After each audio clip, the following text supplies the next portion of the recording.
Madame Thérèse Pelongo, bonjour. Bonjour, M. Crispin. Nous sommes ici et vous êtes coordonnatrice du groupe de travail pour la justice transitionnelle. Oui. Est-ce que vous pouvez nous dire, expliquer qu'est-ce que c'est concrètement? Le groupe de travail, c'est un cadre d'échange et de réflexion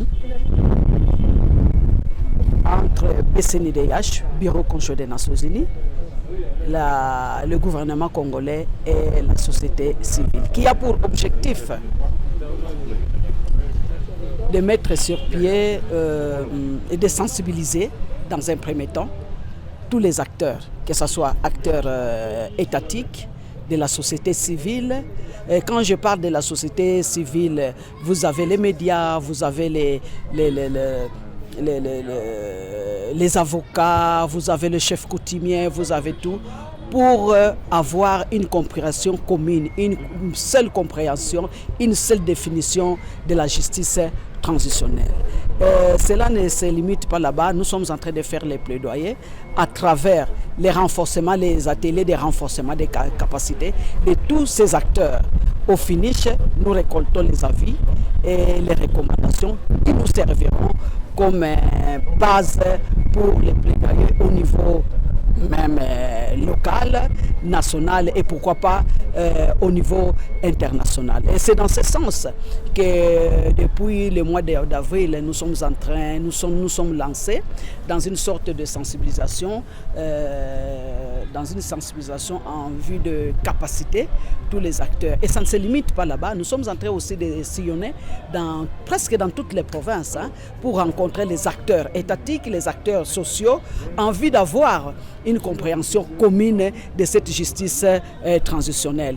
C'est dans ce cadre que nous avons été à Ituri, à Bunia, nous avons été à Kalemi, au Nord Kivu. Il y a un groupe qui est parti dans les Kisangani et maintenant nous sommes ici. Nous sommes en train de rencontrer tout le monde.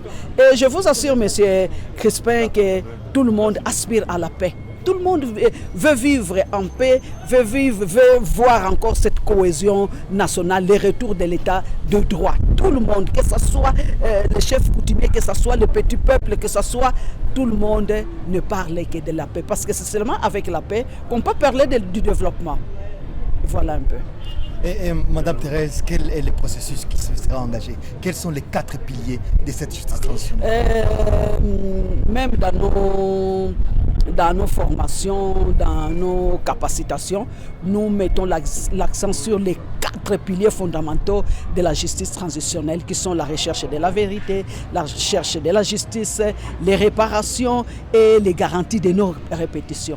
Quand je parle du premier pilier qui est recherche de la vérité, nous voulons savoir pourquoi ces événements sont arrivés, pourquoi toutes ces violations des droits de l'homme. Je te donne l'exemple. Pourquoi, par exemple, ces femmes à Mwenga ont été enterrées vivantes? Pourquoi on a profané même les lieux secrets, les lieux saints? Et Crispin, depuis mon enfance, je n'avais jamais entendu parler qu'on puisse profaner un couvent de sœurs, commencer à les violer et puis les enterrer vivantes. Je n'ai jamais vu. Alors nous voulons savoir pourquoi c'était arrivé, qui a fait ça et quelles sont les raisons de ces atrocités. Et c'est là où, après les recommandations, tout ça peut se passer dans une commission vérité ou réconciliation. Cela dépendra aussi comment nous allons nommer cette commission. Parce que chaque pays a son expérience. Nous voulons aussi expérimenter une expérience qui est véritablement congolaise. Parce que nous avons des réalités différentes, par exemple du Rwanda, différentes des autres pays. Alors, en ce qui concerne la recherche de la justice, nous aurons des juridictions nationales, internationales, voire même régionales. Et pourquoi pas? Et quand nous parlons de réparation, vous avez vu qu'on ne voit pas, quand on voit réparation, ce n'est pas seulement en termes d'argent, mais les réparations peuvent se faire aussi d'une manière symbolique. Nous vivons avec les victimes qui nous disent qu'on nous demande seulement pardon pour ceux qu'on nous reconnaît. Cette reconnaissance est très très importante. Bien sûr, il y a dans ces réparations, il y a réparation individuelle, il y a réparation collective.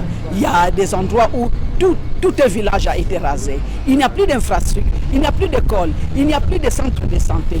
Tout cela, il fallait voir qu'est-ce qu'il faut faire.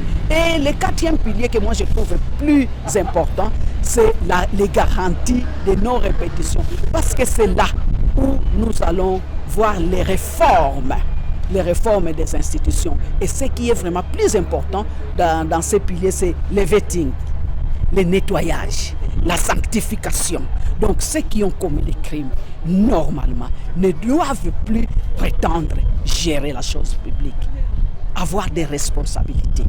Donc c'est ça que nous appelons vetting et une sorte de nettoyage, une sorte de sanctification, une sorte de laboratoire. Donc ces piliers voudraient simplement dire que pour accéder à un poste, on devrait voir ton CV. Qu'est-ce que tu as fait dans le passé? Quelle est ton expérience? Qu'est-ce que tu as fait, du bien comme du mal? On te met dans une balance. Formidable, madame. Merci. Merci, monsieur.